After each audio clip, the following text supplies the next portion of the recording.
Shalom sahabat yang terkasih dalam nama Tuhan Yesus Kristus. Puji Tuhan, kita bertemu kembali di dalam kasih yang luar biasa daripada Tuhan Yesus. Ada kesaksian yang sangat luar biasa dari seorang muslimah percaya Yesus adalah Tuhan ketika bulan suci Ramadan dan menjelang hari raya Idul Fitri. Kisah beliau ini sama dengan kisah saya, saudaraku, ketika di bulan Ramadan juga saya dipanggil oleh Tuhan percaya kepada Tuhan Yesus, yaitu tanggal 6 bulan 1 tahun 2000.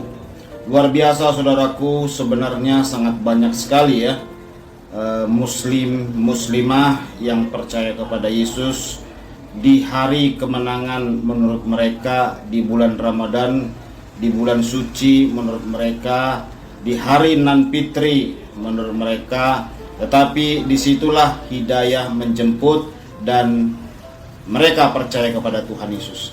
Baik sahabat, langsung saja kita lihat videonya. Tuhan Yesus memberkati. Shalom.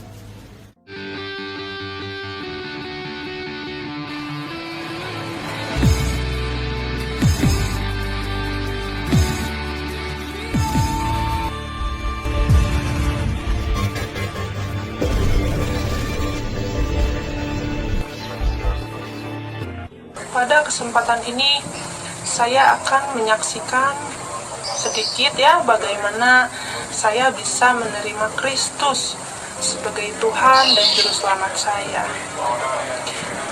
Jujur saja teman-teman, satu hal yang saya tidak pernah terpikirkan sama sekali bahwa saya akan menjadi seorang Kristen atau pengikut Kristus.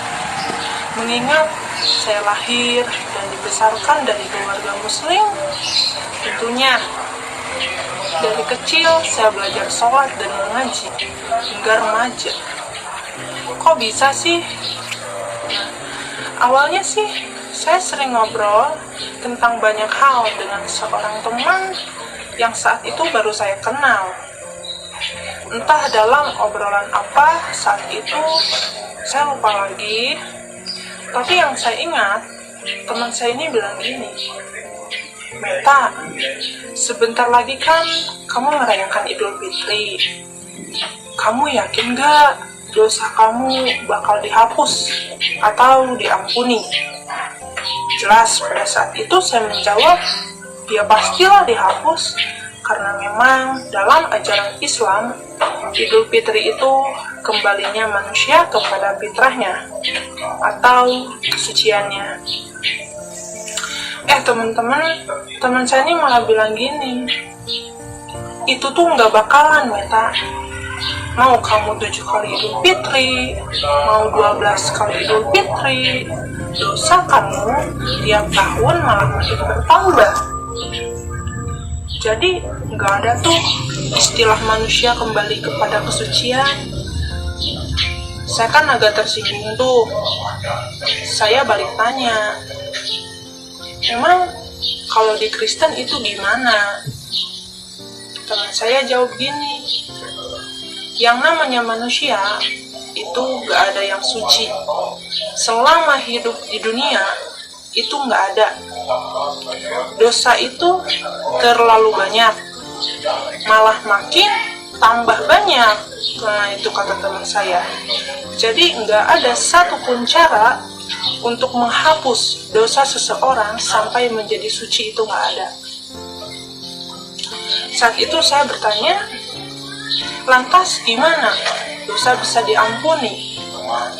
Waktu itu teman saya cuma bilang gini, kamu pernah lihat gak gambar Yesus disalib?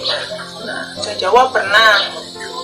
Terus, kamu tahu gak kalau Yesus itu sebenarnya siapa? Kenapa dia disalib?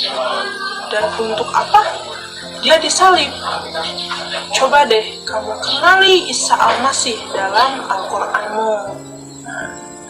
Jadi teman-teman, dari obrolan dan pertanyaan sederhana itulah yang akhirnya membuat saya berpikir keras dengan rasa penasaran juga, terutama pada pada saat teman saya menyuruh saya untuk mengenali Isa Al-Masih. Siapa sih Isa Al-Masih? Teman-teman, dari situlah saya mendalami Al-Quran secara pribadi. Kalau saya pikir, agak aneh juga sih. Kenapa bukan Injil ya? Kenapa malah Al-Quran yang saya pelajari? Waktu itu, saya belum sadar bahwa sebenarnya saat itu Roh Kudus sedang bekerja di dalam diri saya. Dan ternyata benar, teman-teman, ada begitu banyak ayat-ayat tentang kebenaran Isa atau Yesus di Al-Quran yang membuat saya jadi makin tambah penasaran. Di sini saya tidak akan membahas semua ayat ya teman-teman, karena kalau dibahas itu bisa seharian. Tapi hanya beberapa ayat saja yang akhirnya membuat saya berpaling atau berbalik mengikuti Isa Al-Masih atau Yesus Kristus.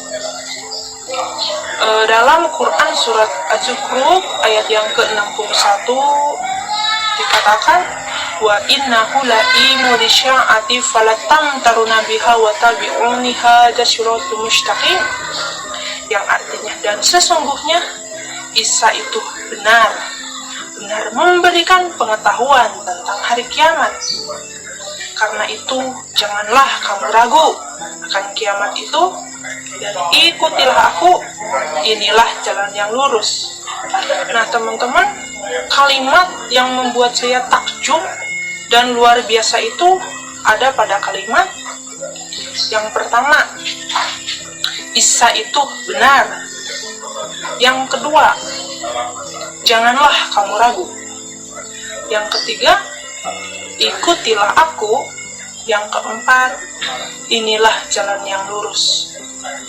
Saat itu saya berpikir, ngapain saya harus ragu ya? Apa ada yang salah jika saya mengikuti ucapan Isa Al-Masih tersebut? Tentu tidak, teman-teman. Karena kalimat ikutilah aku itu berlaku bagi semua orang. Nah, apalagi dalam Quran surat Maryam ayat yang ke-34 dikatakan, Zalika Isa bin Maryam qalal haqqil ladzi bihi yamtarun. Itulah Isa putra Maryam yang mengatakan perkataan yang benar. Wow, jadi di ayat ini dikatakan bahwa perkataan Isa itu benar. Nah teman-teman, kalau seorang perkataannya itu benar, otomatis nggak ada yang